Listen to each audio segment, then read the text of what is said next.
The Utah Archers have taken home the 2024 PLL championship going back-to-back. This team had a lot of questions going into the postseason at 4-4.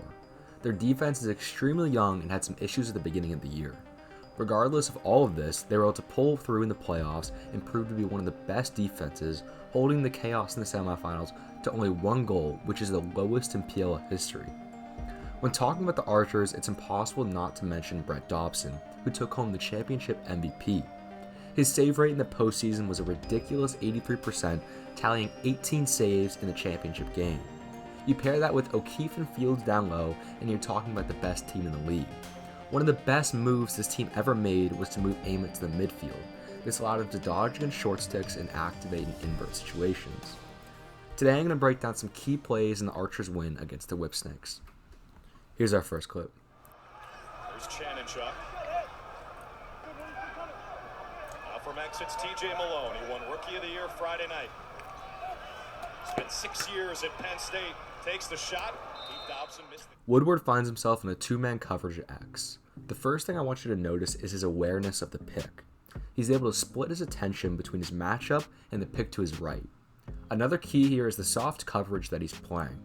His matchup isn't a direct threat at X, so he can play farther back, giving him more time to react and navigate the pick. Let's pause here. This is a vital part of the coverage. The pickman is doing a great job of constantly moving, making it harder for Woodward to keep track of him. Woodward understands that he needs to get over this pick because he would leave too much space above if he went under. As they drive upfield, Woodward comes into this V-hole to deny top side. This island is a very dangerous position and Woodward is now in reactionary mode. Woodward's matchup throws a hesitation move, prompting him to throw a slap on the other side. But watch his discipline to pull the check back when he sees his man cut the other way. This discipline allows him to deny the top side and win the matchup. Here's our next clip. Make him play the leverage game that he feels so confident he can win. Here's Ament. Draws the slide. Zapatello picks him up, the rookie. Ament! This clip shows why I love Ament in the midfield. These invert matchups are so deadly for the Archers' offense. Ament knows the slide is going to come immediately, so he wants to bait it. On the rollback, he sees Zapatello flying out on the slide. While this position can be stressful as a dodger, you have to understand that the slide is nearly always out of control. They want to throw a big check or hit and take the ball away. Ament runs away from pressure and pulls Zapatello out of the play. He then rolls back to free space, knowing a slide won't be ready to come. Right at GLE, Ament does a great job of getting his hips around and increasing his angle on the shot for this finish. Here's our next clip. They can win with multiple offensive presence, right? It can be Rambo, it can be Malone, it can be Patra. TJ Malone. I think this Archers D mid room is extremely underrated, and this is an example of that. Here, Bond is trying to deny this adjacent pass to his matchup, leaving him out of position. In this trail position, he knows he has to wait to make contact. He wants to make one big driving hit and send his matchup behind GLE. He stays patient until his matchup brings his stick upfield. In this instant, Bond initiates strong contact to deny the angle and the shot. This is a great example of playing patient, but also playing aggressively. Coaches, listen up if you want to win more games this year and bring new kids into your program. Gavin Adler is one of the best lacrosse players in the world and is now doing online film analysis for teams. He will share his wisdom with your players by analyzing game film. Your team will learn to play as one unit and hear what it takes firsthand to be great. If you want to win more and bring more talent into your program, check the link in our bio. Let's get back to the video. Rookies last year and then Pedersen a rookie this year. O'Keefe has the Archers on the ball. O'Keefe recognizes that his matchup is sleeping above the cage, so he cuts behind. As he approaches GLE, he understands two things. His matchup is coming in out of control and that he needs to gain angle to finish this ball. As he passes GLE, he throws a fake upfield. This makes his out-of-control defender flinch, thinking he's shooting the ball.